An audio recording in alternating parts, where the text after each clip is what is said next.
how do you feel about renaming Clinton Street Martin Luther King Boulevard?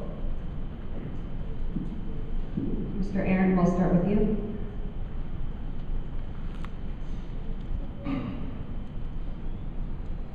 I want to read something that I have to keep in mind as I start my little bench here.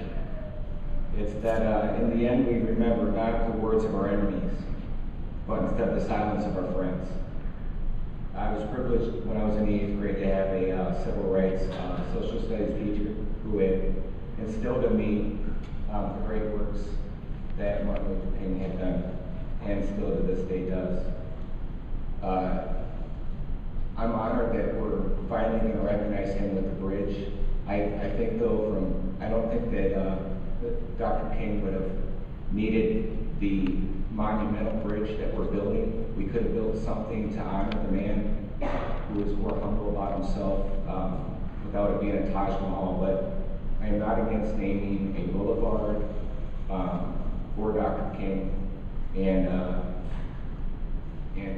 honestly, there's a lot of people that don't understand that civil rights are your freedoms. I think that we lack that in the city, in certain departments as well. So I'll make sure that as mayor that civil rights are addressed, and that 30. I'm sorry, that's all I have to say. All right. You know, I think that doing what we can to honor what has happened in the past to move us to the future is the right way to go. And I've heard conversations in the community about renaming not just major arteries through our city, but some other community streets, neighborhood streets, to honor the leaders who have made a difference in the community. I think that it builds a pride in people that live on that street if they know they're living on a street named after somebody who accomplished great things for the community. It's inspirational to the community. I will also say, though, that we're a community that's a little stubborn about completely renaming things. Anybody who's driven on Spire Run to Lafayette to Clinton to Coldwater knows that we have a difficult time with it.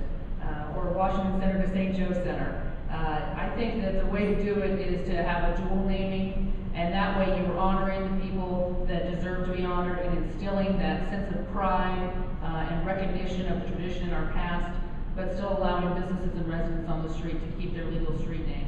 I think there's a compromise there, but I'd like to see it happen. Thank you. Okay, the next question will start with. Oh, I'm sorry. Now that's my fault. It's going back and forth. It's throwing us off. I'm sorry. Continue. It's rather difficult sometimes with 3 individuals, but that's democracy at work. Thank you very much.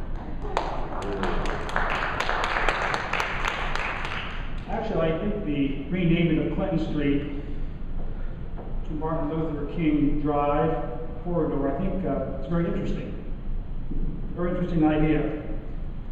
But I think out of respect for inclusiveness, for government involvement in decision making, what I would like to do is to involve the neighborhood associations that would be affected.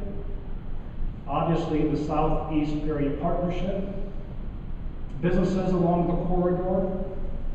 I think it's important to have public input. You know, it was mentioned that we have a Martin Luther King Bridge. Well, the old bridge was named Martin Luther King Bridge. The old bridge was old. It was falling apart. That's the reason the new bridge is being built. Interestingly enough, ironically enough, the old bridge was a hazard. It was an impairment to progress. It's what caused a lot of the flooding, because of the obstruction that bridge caused because of the tiers underneath. The new bridge will not have those obstructions. The new bridge truly is going to be reflective of the vision of this city. It's a $9 million bridge that was paid for 80% by the federal government. 30. That new bridge will be one of the most beautiful bridges that you're ever going to see. It's truly a bridge that the name Dr. Martin Luther King deserves. Thank you.